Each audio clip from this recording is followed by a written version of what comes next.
আমরা যারা আর্টিস্ট আছি তারা আসলে যেই কাজ করি তারা বুঝে শুনেই কাজ করি, গল্প জেনেই কাজ করি, গল্প পছন্দ হয় বিধায় আমরা কাজ করি। সো একটা ছেড়ে আরেকটা সিনেমার কথা বলতে পারবো না, প্রত্যেকটা সিনেমাই খুব পছন্দ, কিন্তু এখন যেহেতু আসলে আমাকে নতুনভাবে দর্শক দেখতে পারবে দম নিয়ে, এখন পর্যন্ত মানে দমের কথাই বলবো, কিন্তু প্রত্যেকটা সিনেমাই আমার খুব পছন্দ। যদি একটু বলতে চাই যে দমের ট্রেলারে আমরা যেটুকু আপনার ঝলক দেখতে পেলাম, সেখানে আমরা অন্যরকম এক পূজাকে বুঝতে পেরেছি।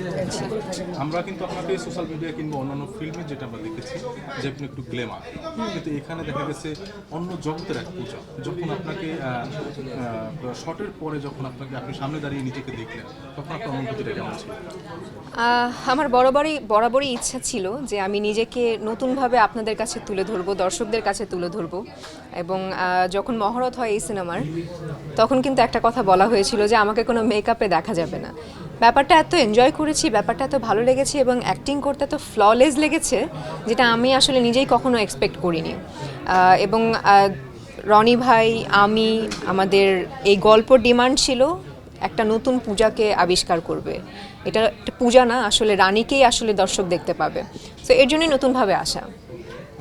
যেমনটি আমরা আপনার ট্রেলারে দেখলাম যে শুটিংয়ের পক্ষে যে পরিবেশটা আসলে খুবই কষ্টকর, তেমন একটি পরিবেশে কিন্তু আপনারা শুটিং করেছেন।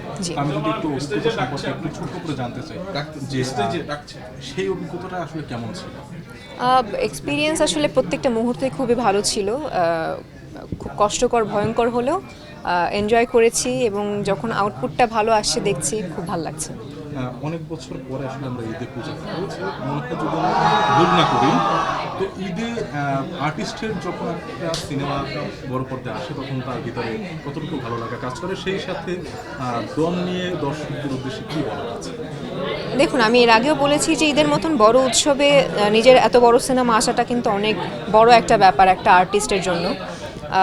ভালো লাগা তো কাজ করছেই ডেফিনেটলি, এবং ভালো লাগার থেকে বড় কথা হচ্ছে এক্সাইটমেন্ট কাজ করছে, কারণ এত সুন্দর নতুনভাবে নিজেকে যখন উপস্থাপন করেছি একটা সিনেমাতে, সেটা কখন আপনাদের কাছে পৌঁছাবে, কখন আপনারা দেখবেন, কখন আপনারা ফিডব্যাক দিবেন, এবং ভালোকে যদি আপনাদের ভালো লাগে, ভালোকে ভালো বলবেন, এইটা আসলে শোনার অপেক্ষায় আছি। Thank you.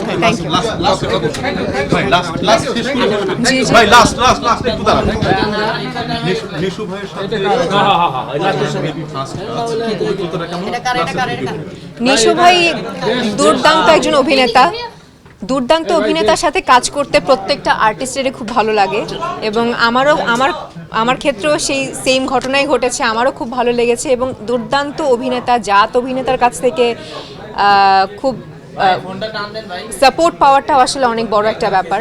সে প্রত্যেকটা মুহূর্তে আসলে বুঝিয়েছে, তার কাছ থেকে শেখার অনেক কিছু আছে।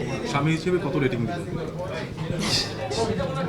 রানী এখন সিনেমা হলে আসুক, সিনেমা হলে আসার পরে নূরকে নিয়ে বলবে যে স্বামী হিসেবে সে কতটুকু রেটিং সে দিতে পারে।